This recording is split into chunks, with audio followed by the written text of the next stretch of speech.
Present present conditional এবং আরেকটা হচ্ছে পাস্ট কন্ডিশনাল এবং আরেকটাকে আমরা বলছি পারফেক্ট কন্ডিশনাল।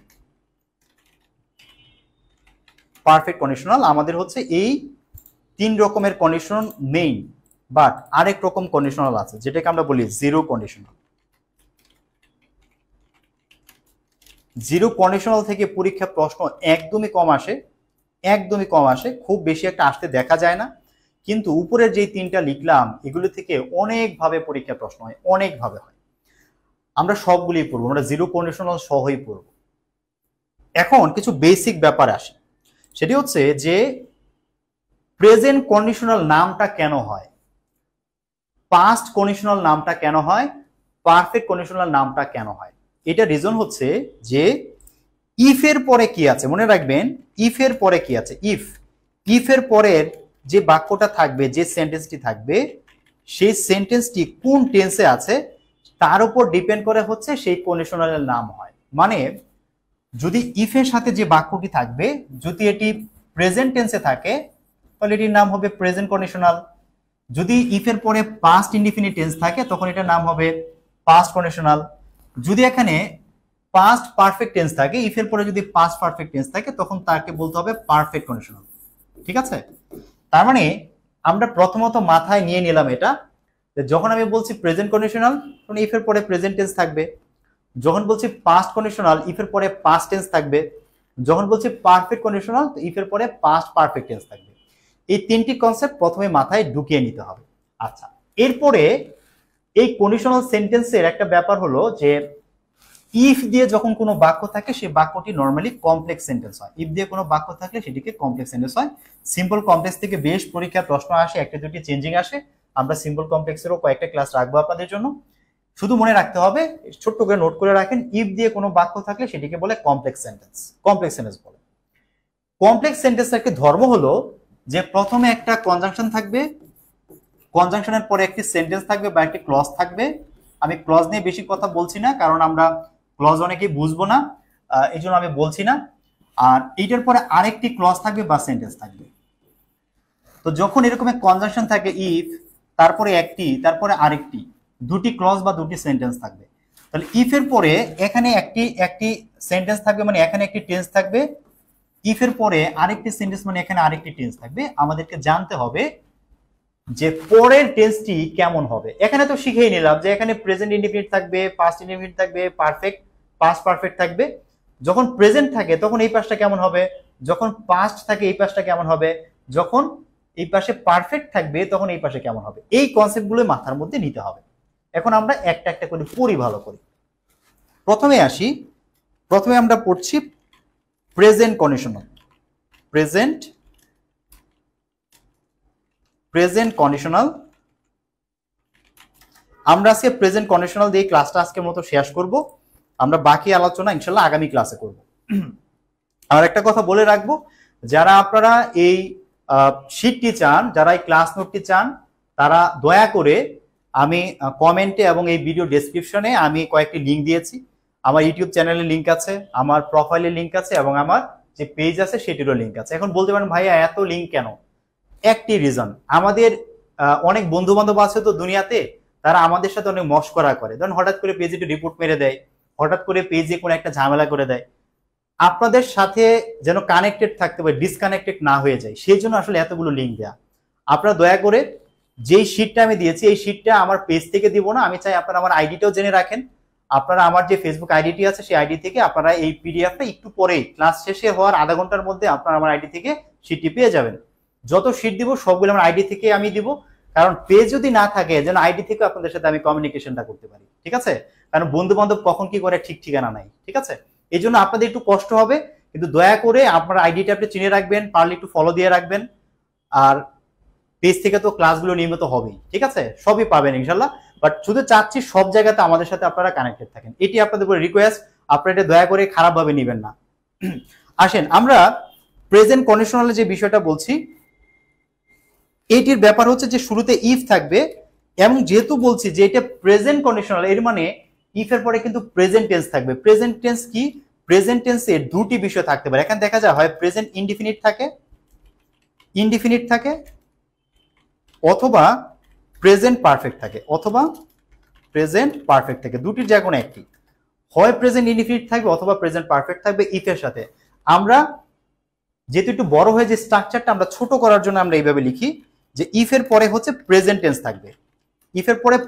থাকবে, মাঝখানে একটি কমা থাকবে। যে কোনো কমপ্লেক্স সেন্টেন্সে শুরুতে যদি কনজাংশন থাকে প্রথম ক্লজ বা প্রথম সেন্টেন্সটি শেষে একটি কমা দিতে হয়, এটি ম্যান্ডেটরি দিতে হবে, এজন্য একটা কমা হবে। কমার পরে কি করব আমরা দিব ফিউচার ইনডিফিনিট দিব। এখন এইভাবে পড়লে অনেক সময় ঝামেলা হবে। কেন ঝামেলা হবে?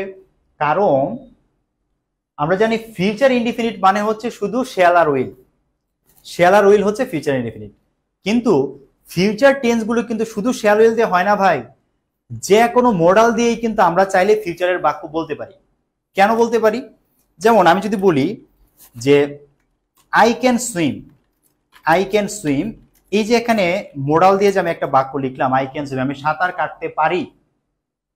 কিন্তু যদি আমি বলতে চাই আমি সাঁতার কাটতে পারবো, ফিউচারে যদি বলতে চাই যে হ্যাঁ আমি কালকে সাঁতার কাটতে পারবো, তার মিনিং মানে এই যে ফিউচারের মিনিংটা এটা কিভাবে পাবো ভাই? এই বাক্য থেকেই পাবো।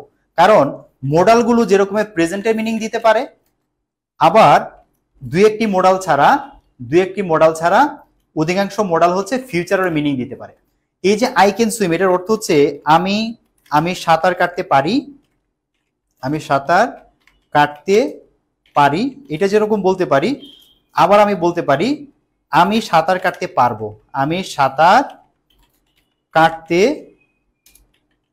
পারবো, দুটোই হয়, প্রেজেন্টও মিনিং হয় আবার ফিউচারও মিনিং হয়, দুইভাবে হয়।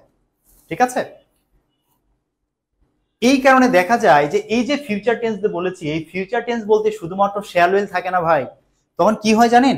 তখন এটার স্ট্রাকচারটা রিয়েলি এমন হয় যে এখানে ইফ এর পরে আমাদের কি থাকবে? আমাদের প্রেজেন্ট ইনডিফিনিট থাকবে। প্রেজেন্ট ইনডিফিনিট মানে সাবজেক্ট প্লাস হচ্ছে ভার্ব 1 থাকবে, সাবজেক্ট প্লাস ভার্ব 1, মাঝখানে comma, subject plus have has plus verb 3 থাকতে পারে যদি প্রেজেন্ট পারফেক্ট হয়। আমি সেটি বলছি না, প্রেজেন্ট পারফেক্টের ব্যাপারটা উপরে লিখেছি, আপনারা বুঝবেন। ছোট করার জন্য শুধু এইভাবে লিখছি, সাবজেক্টের পরে মানে ইফ এর পরে সাবজেক্ট প্লাস ভার্ব 1 হবে, আর পরে কি হবে? ফিউচার ইনডিফিনিট না? ফিউচার ইনডিফিনিট মানে সাবজেক্ট থাকবে, তারপরে শ্যাল অথবা উইল থাকবে, তার সাথে ক্যান বা মেও থাকতে দেখা যায়। কেউ যদি চায় মাস্ট ব্যবহার করবে ফিউচার বোঝাতে, করতে পারে। অন্য মডেলগুলো যদি সে ব্যবহার করতে পারে, তবে দেখা যায় এই চারটির যে কোনো একটি থাকে, subject plus shall will can may plus verb 1। কেন ক্যান মে থাকে? ক্যান মে দিয়েও ফিউচার টেন্সের বাক্য হয়, এই জন্য ক্যান মে থাকতে পারে। তাহলে আমরা যদি একটা বাক্য লিখি বলতে পারি যে ইফ ইউ রিড ওয়েল, যদি তুমি ভালো করে পড়ো, you will shine in life, তুমি জীবনে উন্নতি করবে বা তুমি ভালো করবে। কারণ জীবন পাল্টাতে শুধুমাত্র পড়াশোনাই যথেষ্ট, পড়াশোনায় পারে জীবন পাল্টে দিতে, আর কিছু না। এই যে যদি কষ্ট করেন তাহলে ভালো কিছু পাবেন। তাহলে বাক্যটি হচ্ছে দেখেন যে if you read well you will shine in life, subject plus হচ্ছে ভার্ব 1 আছে, এই জন্য কি হয়েছে? ইউ এর পরে আমরা উইল দিয়েছি, ইউ এর সাথে শ্যাল ব্যবহার করা যায় না, উইল দিয়েছি। এখন যদি কেউ যদি বলে যে না ভাই আমি ক্যান অথবা মে দিয়ে লিখবো, তাহলে কি ভুল হবে? একদমই হবে না। দেখেন আমি যদি লিখি যে if you read well, meaning গুলো বুঝেন, কেন ক্যান মেও হতে পারে। If you read well you can shine in life, meaning গুলো একটু বুঝেন। আবার যদি বলি if you read well you may shine in life, এই যে কথাটা লিখলাম, তিনটি বাক্য লিখেছি। ইউ এর সাথে শুধুমাত্র শ্যাল দেয়া যায় না বলে শ্যালটা দিতে পারি না, বাকি তিনটা দিয়ে লিখে দেখাচ্ছি মিনিং গুলো কি দাঁড়ায়। যখন বলছি যে if you read well you will shine in life, বলছি যে যদি তুমি ঠিক মতো পড়ো তুমি জীবন উন্নতি করবে, সম্ভব মানে আমি বলছি যে তুমি মানে কি করে ফেলবে, ভালো কিছু করে ফেলবে, এটা বলছি। কিন্তু যখন বলছি if you read well you can shine in life, আমি বলছি তুমি পারবে, যদি তুমি ঠিক মতো পড়ো তুমি জীবনে উন্নতি করতে পারবে। এই পারবে কথাটা বলার জন্য ক্যান নিয়ে আসছি। আর এখানে বলছি ইফ ইউ রিড ওয়েল, যে তুমি যদি ভালো করে পড়ো, you may shine in life, অর্থাৎ তুমি হয়তো জীবন উন্নতি করবে, কারণ অনেকেই পরিশ্রম করে কিন্তু সফল হয় না, কারণ সফলতার জন্য শেষ পর্যন্ত একটু ভাগ্যের ছোঁয়া লাগেই, একটু লাগেই। তাহলে এই যে এখানে মেয়ে লিখেছি, মেয়ে দিয়ে বোঝাচ্ছে সম্ভাবনা, কি বোঝাচ্ছে? সম্ভাবনা বোঝাচ্ছে। তো যদি আপনি সম্ভাবনা বোঝাতে চান তখন আপনি মেয়ে নিয়ে আসবেন। যদি পারে অর্থে বোঝাতে চান যে সে পারবেই, আপনি শিওর সে পারবে উন্নতি করতে, তখন আপনি ক্যান নিয়ে আসবেন। আর যদি শুধু বলতে চান যে সে উন্নতি করবে, ভবিষ্যতে একটা ভবিষ্যৎবাণী করছেন যে হ্যাঁ তুমি হয়তো ভালো করে পড়ছো, ভবিষ্যতে ভালো করবে, আপনি উইল লিখবেন। তিনটিতেই লেখা যাবে, তিন ভাবেই হবে, কোনো অসুবিধা নাই। তো আজকে আমরা ক্লাসের আলোচনা এই পর্যন্ত রাখবো। আমাদের বাকি আলোচনাটা আমরা আগামী দিন করবো, কারণ ক্লাসগুলো খুব লম্বা করতে চাই না আমরা। ঠিক আগামী আপনাদের সাথে আমার ক্লাস আছে মঙ্গলবার ঠিক এখান থেকে আমরা আলোচনা শুরু করব, ঠিক আছে? ভালো থাকবেন আপনারা। আর অবশ্যই জানাবেন, যারা পরবর্তী রেকর্ড দেখবেন তারাও জানাবেন যে আমাদের ক্লাস নিয়ে আপনাদের কোনো অসুবিধা আছে কিনা, কোনো সমস্যা আছে কিনা আমাকে একটু জানাবেন। আমি অবশ্যই চেষ্টা করব আপনাদের যত মতামত আছে, আপনাদের মতামত অনুযায়ী আমরা আপনাদের সেবা দেওয়ার চেষ্টা করব। আপনারা কখনো ভাববেন না যে এটা ফ্রি বললে আপনারা আমাদের কিছু বলতে পারবেন, আপনাদের সব রাইট আছে। এটাকে ফ্রি কোর্স হিসেবে নিবেন না, আমি রিকোয়েস্ট করলাম, এটা ফ্রি কোর্স নয়। হ্যাঁ, এটা আপনাদের প্রতি আমাদের ভালোবাসা, দায়িত্ব। আপনারা আমাদের পেজে ফলো দিয়ে রেখেছেন, লাইক দিয়ে রেখেছেন, আমাদের দায়িত্ব আছে তো আপনাদের জন্য কিছু করার, আমরা সেই চেষ্টাটাই করবো ইনশাল্লাহ। যে কোনো যদি কোনো মতামত, যে কোনো সমস্যা যদি থাকে আমাদের জানাবেন। আর এই ক্লাসের পিডিএফটা আমি একটু পরে দিয়ে দিচ্ছি আপনাদেরকে, আপনারা নিয়ে নেবেন, আমার প্রোফাইল থেকে পাবেন। আর আপনাদের সামনে হচ্ছে এই টপিক শেষ হলে আমি প্র্যাকটিস শিট দিব, এমসিকিউ শিট দিব, ক্লাসে আমি অনেকগুলো কোশ্চেন সলভ করে দেখাবো। ভাই একটা ভালো প্রিপারেশন হবে, জাস্ট লেগে থাকেন। প্রথম দিকে নতুন নতুন কথা বলছি তো একটু টাইম লাগছে, বাট আপনারা যখন মোটামুটি বেসিকটা হয়ে যাবে তখন দেখবেন খুব দ্রুত আমরা অনেক কিছু শেষ করে ফেলতে পারবো।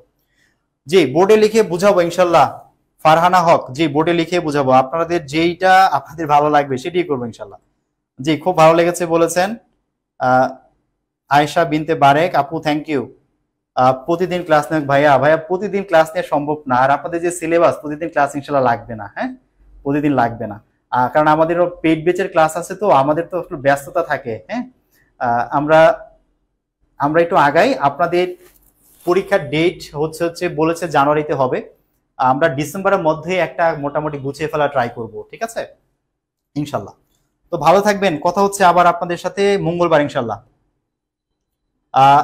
আফরোজা কি ক্লাস রুটিন দেয়া আছে আপু? আমাদের পেজগুলোতে আপনি ক্লাস রুটিন পেয়ে যাবেন ইনশাল্লাহ। হ্যাঁ, বাংলা এবং হচ্ছে আমাদের বাংলা আমাদের ক্লাস হচ্ছে না আপাতত, সাধারণ জ্ঞান, ম্যাথ এবং ইংলিশ ক্লাস হচ্ছে, আপনারা পেয়ে যাবেন। পিডিএফটা ভাই আধা ঘন্টার মধ্যে পেয়ে যাবেন, ঠিক আছে, আধা ঘন্টার মধ্যেই পেয়ে যাবেন ইনশাল্লাহ। তো ভালো থাকবেন, সবাইকে অনেক শুভেচ্ছা। আপনারা কমেন্ট লিখতে থাকেন, আমি পরেও রিপ্লাই দিব যদি আপনাদের কিছু বলার থাকে। ভালো থাকবেন, আসসালামু আলাইকুম।